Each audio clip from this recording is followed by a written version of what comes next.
আগুনে দাউ দাউ করে জ্বলছে বাড়ি। এই ছবি দেখার পর থেকেই আমরা নিউজ 18 বাংলা একটাই প্রশ্ন তুলে এসেছি যে এই জনবহুল ঘনবসতিপূর্ণ একটা জায়গায় এরকম বাজির কারখানার লাইসেন্স ছিল?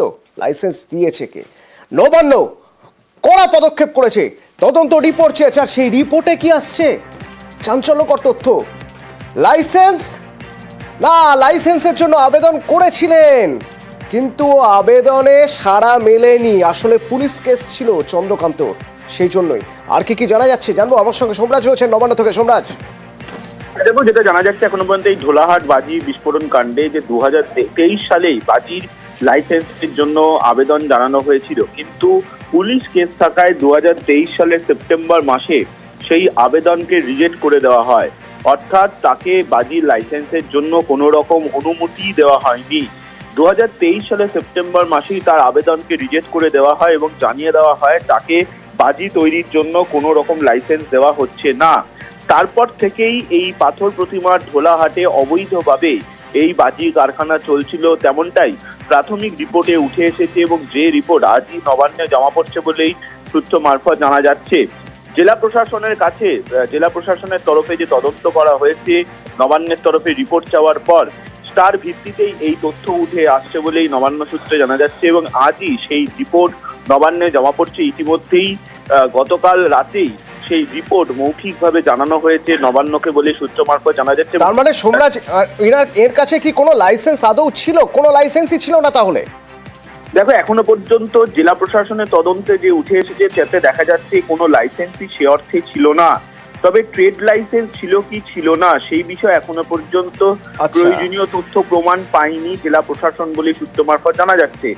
গতকাল রাতে মৌখিকভাবে যে তথ্য জানানো হয়েছে নবান্নকে, তাতে এটা স্পষ্টভাবে জানিয়ে দেওয়া হয়েছে যে জেলা প্রশাসনের কাছে বাজির লাইসেন্সের জন্য আবেদন জানানো হয়েছিল 2023 সালে, কিন্তু 2023-এর সেপ্টেম্বর মাসে তার আবেদনকে রিজেক্ট করে দেওয়া হয়। তার কারণ তার কেস চলছিল এবং পুলিশ কেস চলার দরুনই সেই আবেদনকে রিজেক্ট করে দেওয়া হয় এবং তারপর থেকেই অবৈধভাবে এই বাজি কারখানা চলছে পাথর প্রতিমার ঢোলাহাটে বলেই প্রাথমিক রিপোর্টে উঠে এসেছে এবং সেই রিপোর্ট আজই দক্ষিণ 24 পরগনার জেলা শাসক মুখ্য সচিবের কাছে জমা দিচ্ছেন বলেই সূত্র মারফত জানা যায়।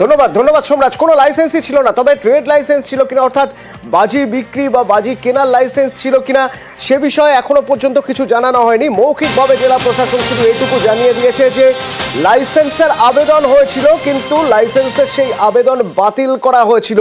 কিন্তু এখানে বাজি হচ্ছিল কিভাবে? লোকজন জানতো পরিবেশ বান্ধব বাজি তৈরি হচ্ছে। পরিবেশ বান্ধব বাজির আড়ালে কি কি বাজি এখানে আছে? অনুপ রয়েছে আমার সঙ্গে। অনুপ, পুরো জায়গাটা ঘুরে দেখার পর কি মনে হচ্ছে যে বাজিগুলো পাওয়া গেছে বা বাজির মশলা পাওয়া গিয়েছে, বাজির খোল পাওয়া গিয়েছে, সেগুলো পরিবেশ বান্ধব বাজি? দেখো, যে বাজির মশলা বা বাজির খোল যেখান থেকে মূলত উদ্ধার হচ্ছে সেখানে কিন্তু কোথাও পরিবেশ বান্ধব যে বাজি তৈরির ক্ষেত্রে যে মশলা ব্যবহার করে হয়ে থাকে সেগুলো কিন্তু এখনো পর্যন্ত পাইনি। ফরেনসিক আধিকারিক থেকে শুরু করে কেউ কোনোভাবে, এবং যে ছবি আমরা তুলতে গেছিলাম সেখানেও কিন্তু পরিবেশ বান্ধব অর্থাৎ যে বলা হচ্ছে বাজি তৈরি হতো বা সবাই জানতো বা প্রশাসন জানতো বলে দাবি করা হচ্ছে, কিন্তু সেখানে গিয়ে দেখা গেল পরিবেশ বান্ধব বাজি তৈরির কোনো রকম মশলা বা কোনো কিছু নেই। যেখানে গোডাউনের ভিতরে লক্ষ্য করা যাচ্ছে ঢোলাহাটের রায়পুরে শব্দবাজি প্রচুর পরিমাণে সেখানে লক্ষ্য করা যাচ্ছে এবং যে কারখানা বা গোডাউনে শব্দবাজি উদ্ধার হয়েছে, বাজির মশলা পাওয়া গিয়েছে সেখান থেকে, এবং কোথাও পরিবেশ বান্ধব যে বাজির মশলা সেখানে কিন্তু দেখা মিলেনি। দেখা গিয়েছে সেল থেকে শুরু করে গোলাবাজি, জলবোম সহ একাধিক নিষিদ্ধ বাজি। 2022 সালের পর যে পরিবেশ আদালতে সার্টিফিকেট দিয়েছিল সবুজ বাজি তৈরি করার ক্ষেত্রে বেশ কিছু নির্দেশ গাইডলাইন থাকে, কিন্তু এক্ষেত্রে লক্ষ্য করা গেল এখানে কিন্তু কোন রকম সবুজ বাজি অর্থাৎ এরকম পরিবেশ বান্ধব বাজির ক্ষেত্রে কিন্তু কোন রকম এই মশলা সেখানে পাওয়া যায়নি। সেখানে পাওয়া গেল কি, সেখানে সেল থেকে শুরু করে জলবোম, গোলা যে বাজি কথা বলা হচ্ছে সেই বাজি এগুলো উদ্ধার হলো। এখানেই কিন্তু কিছুক্ষণ আগে সোমরাজ জানালো যে জেলা প্রশাসন নবান্নকে মৌখিকভাবে জানিয়েছে যে এই চন্দ্রকান্ত তিনি লাইসেন্সের জন্য আবেদন করেছিলেন কিন্তু সেই আবেদন মঞ্জুর হয়নি। গ্রিন ক্র্যাকার্স বা পরিবেশ বান্ধব বাজির জন্য তো লাইসেন্স পেতে হয় একটা, সেই লাইসেন্সের ব্যাপারে আমরা কিছু জানতে পারছি?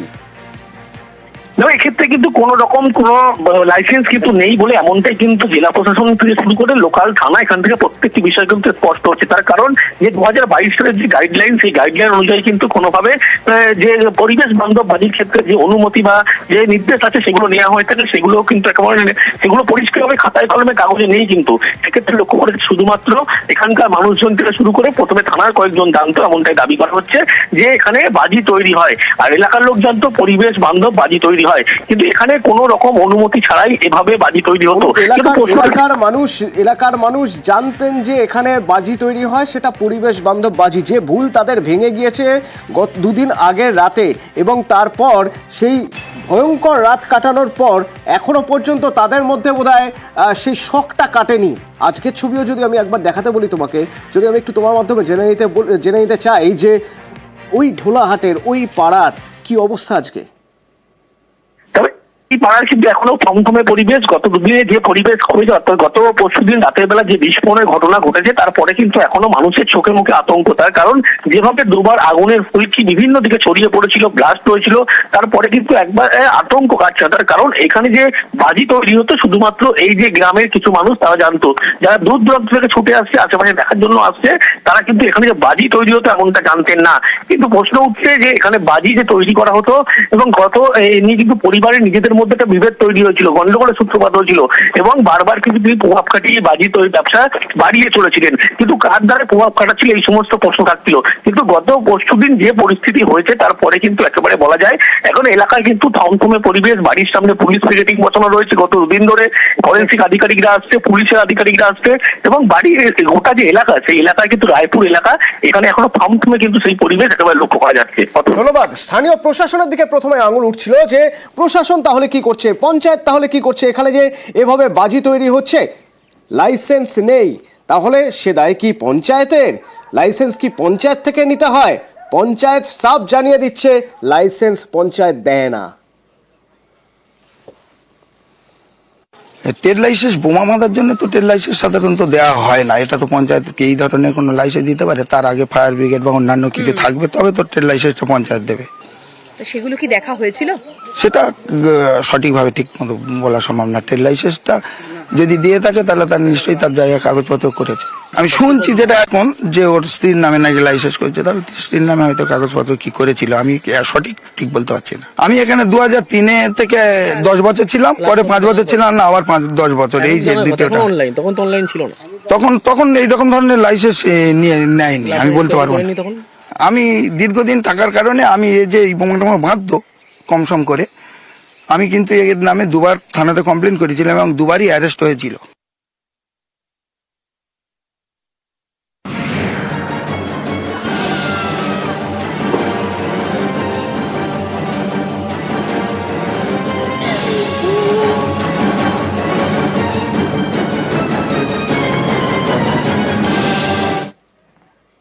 কারখানায় চুরি করতে গিয়ে ধরা পড়ে গেছে, রাতভর পোস্টে বেঁধে রাখা হলো।